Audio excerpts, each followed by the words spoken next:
La televisión a altas horas de la noche puede resultar, por así decirlo, desolada y sombría. Seguro en más de una ocasión te habrás encontrado con insomnio a las 4 de la mañana y con la mirada perdida en la pantalla para intentar conciliar el sueño. Habrás encontrado películas curiosas que nunca volverás a encontrar, u otras que ya te sabes de memoria. Comerciales de productos tan ilógicos que te preguntas si habrá alguien que en verdad los compre, o algún noticiario repitiendo las mismas malas nuevas del día anterior. No importa. Pero por lo general, llega un momento en que te preguntas por qué demonios estás despierto a esa hora y viendo basura. Y es que la televisión moderna, con sus cientos de canales en sistemas de paga, se ha convertido en algo tan monótono que ya hay muy pocas cosas interesantes. Todo está a merced de los patrocinadores, que solo buscan colocar sus productos en comerciales, sin importar lo ridículos o innecesarios que puedan parecer. Con todo tan férreamente manipulado, ya no existe esa magia de la televisión nocturna de mediados de los 90. Ese misterio que concluye en películas de horror clásicas y que te quitan el sueño, otras más con contenidos subidos de tono y prohibidos para un chico, y en otras ocasiones, inclusive algo que puede rayar en lo sobrenatural. Pero, ese no es el caso de esto. Verás, si te tomas el tiempo necesario, y cuentas con suerte, para echar una mirada con detenimiento entre la mierda que pulula en los canales durante la madrugada, puede que encuentres algo de interés. Y eso me pasó a mí. En mis experiencias durante años de insomnio clínico, he encontrado cosas, digamos, interesantes, en canales de acceso público, de corte religioso e incluso señales extranjeras. De lo que les hablaré hoy, fue algo que llegó de un canal religioso. A simple vista podía parecer inofensivo. Un programa infantil llamado Amigos de la Fe, el cual trataba de interacciones entre niños y títeres, que contaban historias de la Biblia y recitaban oraciones. No era malo, y de hecho lo puedo comparar con un Plaza Sésamo, Sesame Street, al que le hubiesen colado lecciones cristianas. Se han visto cosas como Los Fabulgetales, Vegetales, Superboc, El Clásico, o David y Goliat. Ya sabrán de qué iba la cosa. Pero había algo más. Algo que de verdad te ponía incómodo. Para empezar, era un show con muy poco presupuesto y manejado por un equipo creativo que dejaba mucho que desear. En todo caso, lo que llamaba la atención eran los personajes y su manera, única, por así decirlo, de conducir. Alguna vez oí que el mensaje puede ser más o menos importante por la manera en que se dice. Y Amigos de la Fe se basa en esta filosofía, pues a diferencia de Vegetales o cualquier otra caricatura cristiana, definitivamente no se contenía para dar un mensaje. Las historias de la Biblia eran contadas por medio de narraciones acompañadas de dibujos a lápiz con detalles gráficos muy fuertes. Por ejemplo, el asesinato de Abel, gente ahogándose para ilustrar el diluvio y el arca de Noé, las plagas de Egipto, las pruebas de Job o incluso retratos de Satanás, que parecían más adecuados para un disco de heavy metal o un oscuro manga japonés. Y luego estaban los personajes, en especial, Pinky. ¡Oh, Dios! Pinky. Para describirles a Pinky, les diré que imaginen a la rana Kermit, pero con una cabeza mucho más grande, de color rosa, con ojos enormes y pupilas demasiado pequeñas. Tal vez no suene raro en sí, pero todos los episodios terminaban con un acercamiento extremo y muy perturbador al rostro del títere. Pinky era masculino, pero nunca pude descifrar si su actor de voz era hombre o mujer, porque su voz era extraña, casi andrógina y siempre se dirigía al público de manera condescendiente y de forma pasivo-agresiva. Pinky era la estrella, y todo parecía girar en torno a él. Cuando alguien tenía una duda, era él quien respondía con versos de la Biblia, aunque en ciertas ocasiones se limitaba a responder de forma caprichosa y que rayaba en lo cruel. Conforme avanzó la serie, las respuestas de Pinky se tornaron defensivas, como si el ser cuestionado le produjera una grave ofensa. Si un niño o un títere preguntaba algo de corte personal, Pinky le respondía diciendo cosas como «Cuidado, no preguntes eso, no eres nadie para cuestionar a Dios». Y también solía repetir esa frase una y otra vez, a manera de silenciar a alguien. Los otros dos títeres eran Bert y Gerta.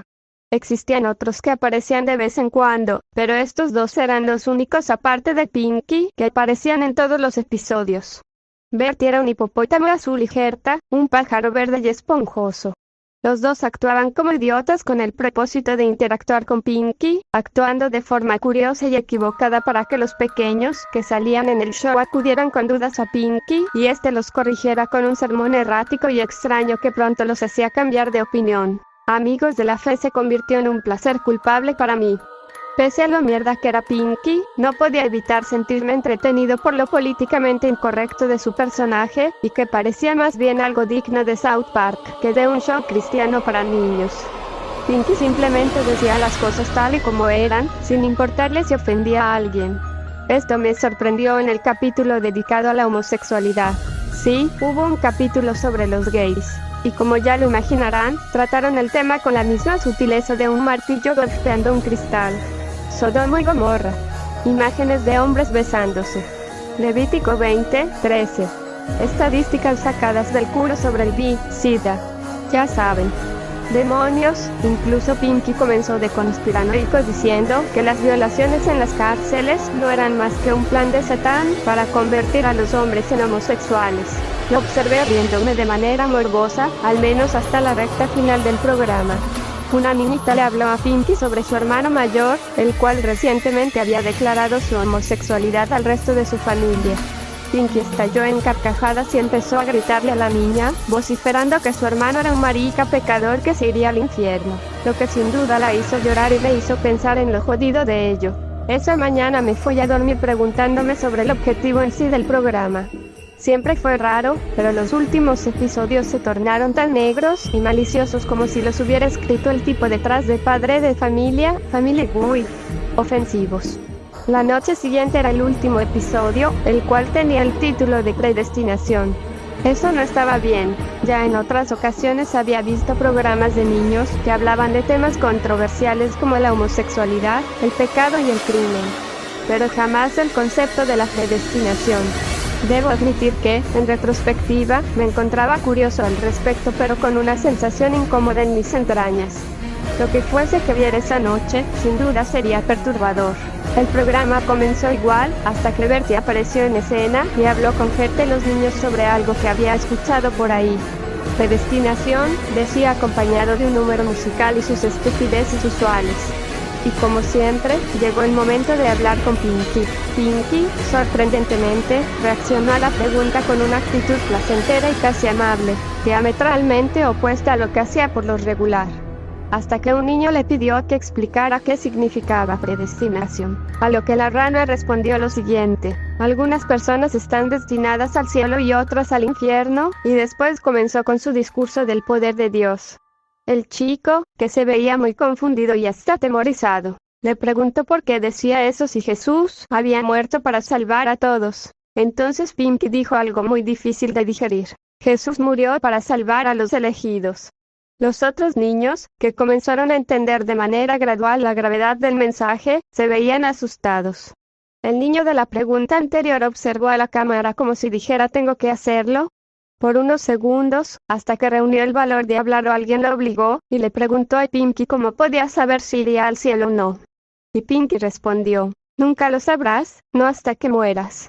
Pero si miras al interior de tu corazón, tal vez encontrarás la respuesta». Después se quedó mirando fijamente a la pantalla y hubo una transición a un fondo negro. Pensé que el programa se había acabado, y estaba por cambiarle cuando vi aparecer un título nuevo: No hay redención para los condenados. Entonces, un desfile de ilustraciones bastante gráficas. Esta vez sin mensaje de la Biblia o moraleja. Solo vistazos al destino de aquellos que no habían sido elegidos. Un pareja abrazándose antes de ser achicharrados por un muro de fuego. Gente con los pies encadenados al piso, siendo devorados por demonios. Personas empaladas en grandes estacas, con demonios voladores rondando a su alrededor. Un lago de fuego, lleno de hombres, mujeres y niños que se achicharraban lentamente. Monstruos gigantescos y horribles luchando entre sí, sacándose los ojos. La música de fondo iba acompañada de gritos y lamentos, con algunas frases de Pinky como «Esta es la cólera del Señor y me hace feliz ver a los pecadores sufriendo». Esto continuó por unos minutos hasta que finalmente hubo un corte abrupto. Esperé ver los créditos, pero en esta ocasión fue distinto. En lugar del texto ascendiente en fondo negro, apareció una toma del estudio, donde se podían ver incluso las cámaras, las luces del techo y los micrófonos, y sin rastro alguno de los niños o las marionetas. Un hombre con una capucha negra entró a la habitación y procedió a bañar todo con un bidón de gasolina, para después incendiarlo. El camarógrafo lo siguió a la salida del estudio, y la última escena mostraba al encapuchado y al camarógrafo riéndose como maniáticos, mientras arrojaban a los títeres en un horno, con la toma final siendo un acercamiento a Pinky quemándose, después dando con los créditos ordinarios. No ha pasado tanto tiempo desde que vi el último episodio, pero sigo sin encontrar respuestas sobre el show, ¿por qué acabó así? Y más importante, ¿cuál era su intención? Tengo algunas teorías, como que pudo tratarse de una parodia bastante buena como los Crankyankers de MTV, o tal vez el show era la manera de vengarse de un creativo al que le habían cortado los fondos a media temporada. Tal vez solo estaban locos. No lo sé. Lo único que sé es que hay una posibilidad de que, a esas horas de la madrugada en que no hay más que infomerciales y películas, te puedas encontrar con una repetición de Amigos de la Fe. O,